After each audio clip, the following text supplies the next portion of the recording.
When it comes to sales and marketing with your business, a lot of us in business sit down and we think about it from our perspective. But I urge you to switch that around, and when you're designing and implementing a sales and marketing plan, think about it from the point of view of what is this going to be like for the customer. My name is David Hogan.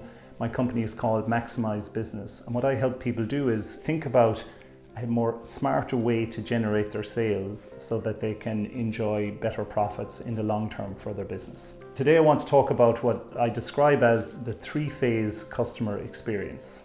And so this is you, the business owner, thinking about your sales and marketing plan from the point of view of what it would be like for the customer to experience this. And when I say a customer, I will include a prospect in this, somebody that hasn't yet become your customer. So there's before, during, and after. So phase 1 is before. So this is before you get this person or that you acquire this person as a customer. So at this stage, they are a prospect. If I'm out there in the marketplace as a potential client for you, then what I'm looking at is, well, what are you doing, you the business owner, doing to get my attention? What story are you telling me? Is this story credible? Is it consistent? Are you entertaining me with your story and your message, or are you educating me? Both are good and both are very much needed. If you have a story to tell as a business owner and you're looking to capture people's attention that you want for them to become your clients, then your story needs to be very, very consistent and very either entertaining or educational, or perhaps a bit of both. So think about that, and think about, for the target market, what is the right media to use? For some people, depending on the demographic that they're after, for example, Facebook might be the best platform to use. For others, it's Instagram. For others, it might be YouTube. And for me, for much of what I do, I use the LinkedIn platform, which I find excellent, because a lot of what I do is business to business, and LinkedIn is a specialist platform for business to business. So think about that. Whose attention are you trying to grab, and think about the platform that you use. Phase 2 is the during section. So the during section covers lead capture, lead nurture, and lead conversion. You have got somebody's attention, and they're saying, okay, so I'm interested in what you have to say. I've listened to some of your messages. I feel they're valuable, they're educational, they're entertaining. And yes, I've agreed to give you my email address so that I can get some follow-up information. Now at that stage, they're still not your customer, because you may have provided them with some free information, which should be very valuable and valid and relevant to them. But it's from this point on you have the potential to convert them from a lead into an actual customer. The messaging and the content that you give them must remain consistent from the very start, from the story you're telling right through to the value information you're giving them. It should be simple, it should be clear, and it should be personal. It's very important that it's personal and that it feels relevant to the customer.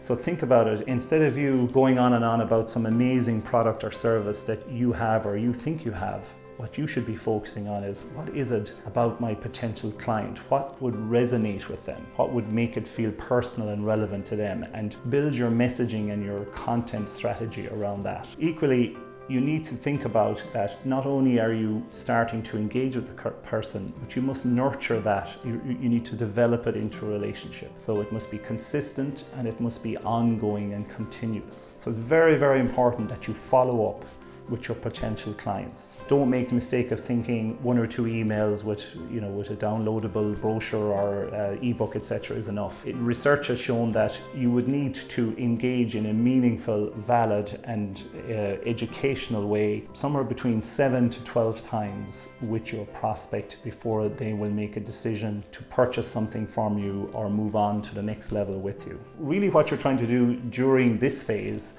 is prove to your prospects and your eventual clients that you care. They say that they don't care how much you know until they know how much you care. And that's so true. I mean, I would feel that myself, because we're all bombarded with massive amounts of information online, and there's emails coming in and advertisements coming through all the time. And you've got to siphon through all that and pick what resonates most with you. And for me personally, as a potential customer of somebody else, I tend to follow up and am attracted to those people who give me a message in a caring, credible and authentic way.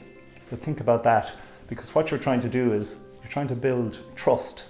So to do that, you need to be consistent, you need to provide value, and you need to give people guarantees or have them feel that, look, it'll be safe to do business with you. Phase 3, a phase that a lot of people tend to fall down on, is the after phase. So now they've become a customer. So what you must now do at this stage is you must make them feel with a 100% certainty that they've made the correct decision, that they made the right decision to pick your company, your product or your service instead of going to the other options that they had. And so that's going to take work. And the way to do that is, number one, deliver on the results that you promised them. So get them the results that you promised them and over-deliver. So under-promise and over-deliver, and have them talking about you, raving on to their friends, their family and their friends and their work colleagues, going, you know, I signed up with this company for X, Y, and Z product and it's amazing. I got the results quicker than I thought. I got better results than I thought, and you need to check them out. And if you do that, can you imagine the potential business you're going to get on a referral basis from satisfied customers? So the after section, that phase 3, is really, really important to put the effort and resources into that. And if you have a happy customer, reward them and incentivize them to refer other people to you. Don't just assume that because they're happy with what you did for them that they'll tell other people. Incentivize them. Let them know formally that you value referrals and that you're willing to give them, for example, a discount off your next product or service if they refer somebody to you who eventually becomes one of your clients. And they will, if they're happy with what you have done for them, they'll feel good telling somebody else because they'll be helping that person. And then finally, in the after section, is that you need to have a systematic approach to moving your clients on up the value ladder from one product or service up to something more advanced or something more comprehensive, and make it clear and easy for your clients to be able to avail of those, so that they kind of know what's coming and know what's available to them, and that they're excited about it. And that then moving them along and have a system in place to make it easy for them to take the next steps. So in summary, the 3-phase customer experience is: before, what are you doing to get my attention? The during, what is your message and how are you going to help me and why should I trust you? And the after is: reassure me that I've made the right decision and get me the results that I want so that I can rave on about you to other people. If you do that, you will have an amazingly successful business, and I wish you well. Thank you so much.